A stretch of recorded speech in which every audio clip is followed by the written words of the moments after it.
Hey guys, welcome back to the channel, and today this video is about Microsoft's Windows 11 Insider Preview build, 22624.1537, which is released to the beta channel. As a reminder, Insiders previously on build, 22623 will automatically get moved to build, 22624 via an enablement package. The enablement package artificially increments the build number, for the update with new features getting rolled out and turned on to make it easier to differentiate from devices with the update with features off by default. Insiders who landed in the group with new features turned off by default build, 22621 can check for updates, and choose to install the update that will have features rolling out build 22624. Starting with this build, and talking about what's new in this build. Firstly, we're having access keys in File Explorer. Microsoft is adding access key shortcuts into the XAML context menu in File Explorer. An access key is a one-keystroke shortcut that allows a keyboard user to quickly execute a command in context menu.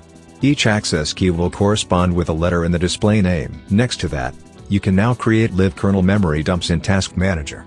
Microsoft is introducing a set of new developer-focused features in Task Manager to aid the collection of live kernel memory dumps, LKDs. This is in addition to the existing memory dump for user mode processes.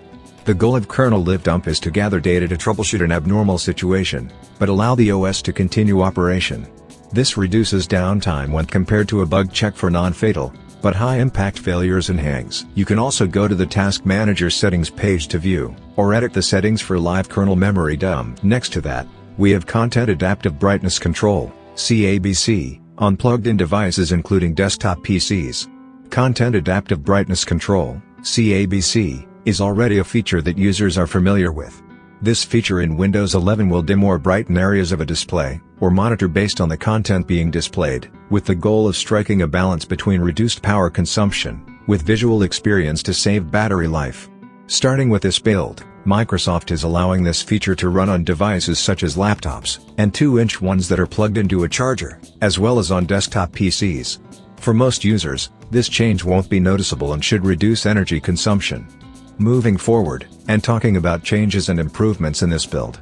For settings, as part of the deprecation of Microsoft Support Diagnostic Tool, MSDT, and MSDT troubleshooters, Microsoft begun redirecting some of the troubleshooters found under Settings, System, Troubleshoot and in other areas of the OS, to the new GitHub troubleshooting platform. For developer, virtual memory ranges which are marked by a KB callback triage dump data bug check callback routine will now be added to kernel-generated mini-dumps after a bug check. Talking about changes and improvements for both build 22621.1537 and build 22624.1537. For search on the taskbar, once you have access to the new Bing, the search box on the taskbar will include a button that opens the Bing chat experience in Edge.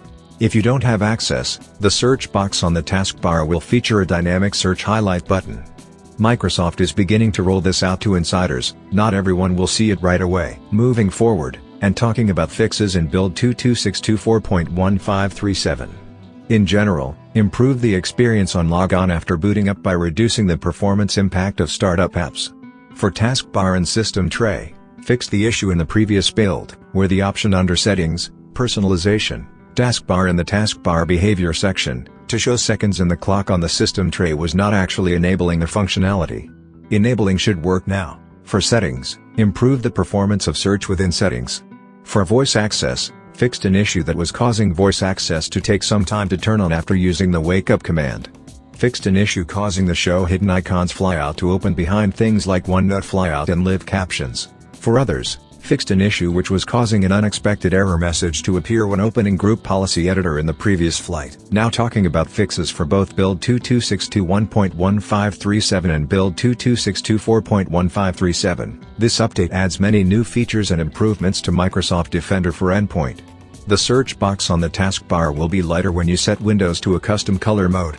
This will occur when you set the Windows mode to dark and the app mode to light in Settings, Personalization, Colors.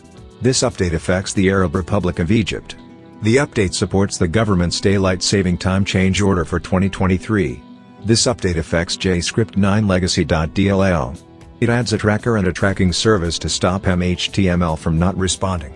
This update addresses an issue that affects complexity policy settings for pins. They are ignored. This update affects Xbox Elite users who have the Xbox Adaptive Controller. This update applies to your controller remapping preferences on the desktop. This update addresses an issue that affects the Dynamic Host Configuration Protocol, DHCP, option 119, domain search option. The issue stops you from using a connection-specific DNS suffix search list. This update addresses an issue that affects a clustered shared volume, CSV. The CSV fails to come online. This occurs if you enable BitLocker and local CSV managed protectors, and the system recently rotated the BitLocker keys. This update addresses an issue that might affect your audio. It might cause glitching or screeching. This occurs when the system is under a heavy load or wakes from sleep. This update addresses an issue that affects Microsoft Narrator. It fails to read items in drop-down lists in Microsoft Excel. This update addresses an issue that affects the Windows Remote Management, WinRM, client. The client returns an HTTP server error status, 500. This error occurs when it runs a transfer job in the storage migration service. This update addresses an issue that affects Active Directory users and computers. It stops responding. This occurs when you use TaskPad View to enable or disable many objects at the same time. This update affects the Group Policy Editor. It adds Transport Layer Security, DLS, 1.3 to the list of protocols that you can set. This update addresses an issue that affects Windows Search.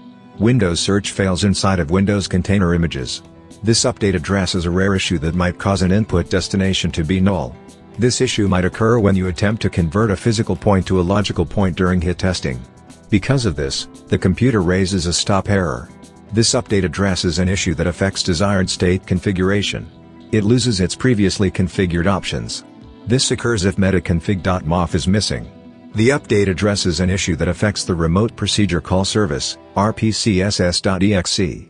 The issue might cause a race condition between the Distributed Component Object Model, DCOM, and the Microsoft Remote Procedure Call, RPC, endpoint mapper. This update addresses an issue that affects Microsoft PowerPoint. It stops responding on the Azure Virtual Desktop, AVD. This occurs when you use Visual Basic for Applications, VBA. This update addresses an issue that affects the Fast Identity Online 2.0, FIDO2, PIN credential icon. It does not appear on the credentials screen of an external monitor. This occurs when that monitor is attached to a closed laptop. This update addresses an issue that affects the new Windows Runtime, WinRT, API. This issue stops an application from querying for location information using MBeam 2.0+. This update addresses an issue that affects USB printers. The system classifies them as multimedia devices even though they are not.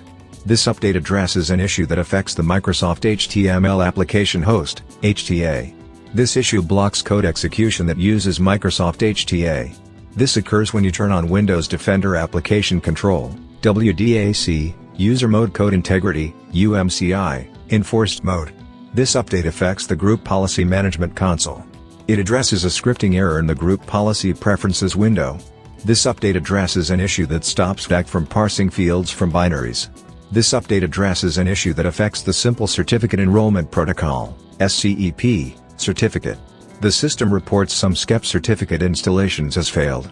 Instead, the system should report them as pending. This update addresses an issue that affects Microsoft PowerPoint. It stops responding. This occurs when you use accessibility tools. This update addresses an issue that affects the Notepad combo box in settings. It fails to show all the available options. This update addresses an issue that might affect Win32 and Universal Windows Platform, UWP, apps. They might close when devices enter Modern Standby. Modern Standby is an expansion of the Connected Standby Power model. This issue occurs if certain Bluetooth phone link features are turned on. So, that was all from Microsoft for this build. If you want to know more, follow the link to the official Microsoft blog, from the description. Hope it was useful. Consider like for the video, subscribe to the channel, and if you have any questions, just comment down below. Thanks for watching, and have a great day ahead.